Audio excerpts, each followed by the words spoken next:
Olá a todos, sejam muito bem-vindos aqui ao canal. O meu nome é Alexandre, sou estudante do 4º ano de Fisioterapia e hoje vamos falar sobre o trato corticoespinhal. Se têm tido dúvidas sobre este tema, estão no sítio certo. Não se esqueçam de subscrever, deixar o like, que isso ajuda muito o canal. Não vou fazer perder mais tempo e bora para a vinheta.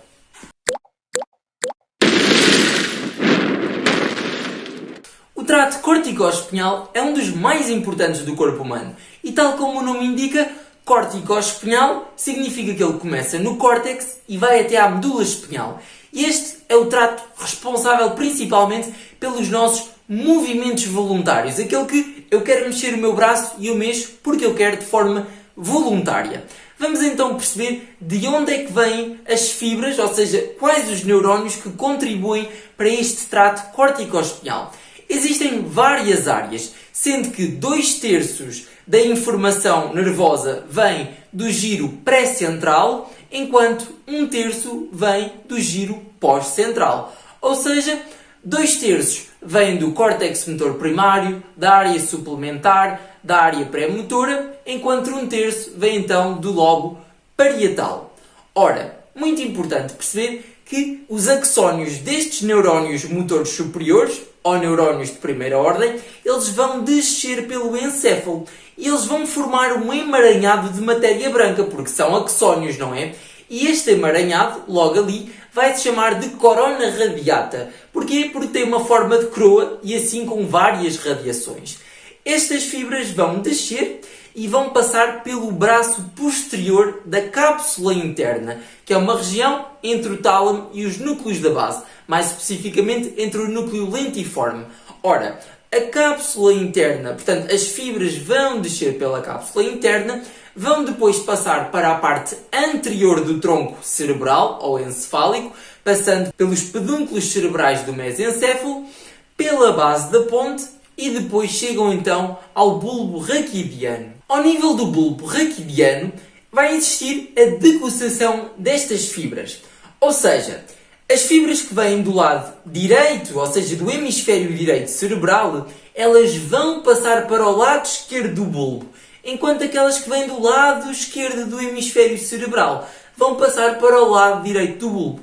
E isto são cerca de 75 a 90% das fibras todas do trato corticoespinhal. Ou seja, basicamente a maioria delas vai decussar ao nível do bulbo. E aqui vai formar-se o trato corticoespinhal lateral. No entanto, cerca de 5 a 15% das fibras vindas dos hemisférios cerebrais, elas não vão decussar ao nível do bulbo raquidiano, mantendo-se ipsilateralmente mesmo no bulbo. E estas fibras vão formar o trato corticoespinhal anterior. Os axónios do trato corticoespinhal lateral, eles vão descer ao nível da medula espinhal pela sua coluna ou funículo lateral e vão para todos os segmentos desta. E eles vão ser responsáveis depois por fazer sinapse de forma direta ou indireta com os neurónios motores alfa e gama que se encontram nos cornos anteriores da medula espinhal, ao nível dos vários segmentos desta.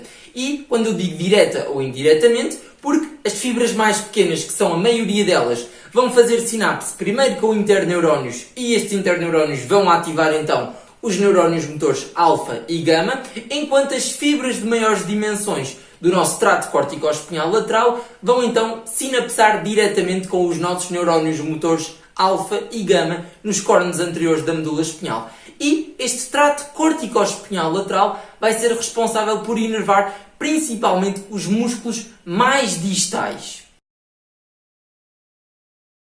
Já os axónios do trato corticoespinhal anterior, aqueles que não vão decussar ao nível do bulbo raquidiano, eles vão então descer ao nível da medula espinhal, indo apenas até metade dos segmentos torácicos e eles vão cruzar ao nível da medula, através da comissura branca anterior, passando para o lado contralateral da medula, sinapsando em neurónios motores inferiores responsáveis pelo controle dos músculos axiais. Ou seja, o trato corticoespinhal anterior vai ser responsável pela musculatura axial aqui do nosso tronco.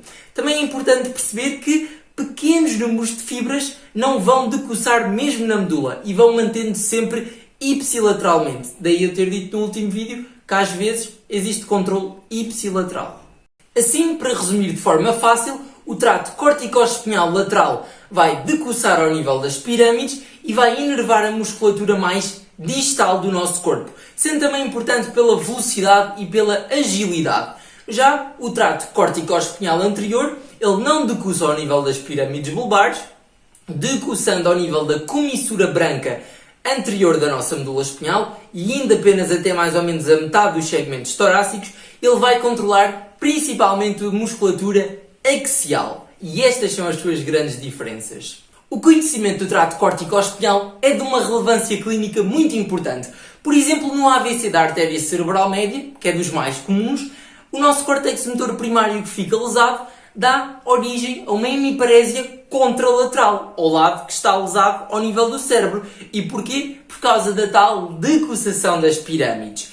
E isto é muito importante perceber que, basicamente, quando a lesão é antes da decussação das pirâmides, ou seja, na ponte, no mesencéfalo, no córtex, em áreas aqui do nosso trato corticoespinhal, antes das pirâmides decussarem, vai dar uma hemiparésia contralateral. A partir do momento que as lesões são, por exemplo, ao nível da medula espinhal, que lesam o trato corticoespinhal lateral, a lesão vai ser ipsilateral, porque ao nível da medula espinhal, principalmente no lateral, que é aquele que vai ter a maioria das fibras do trato corticoespinhal, este já decussou e, portanto, já vai ser o lado da inervação.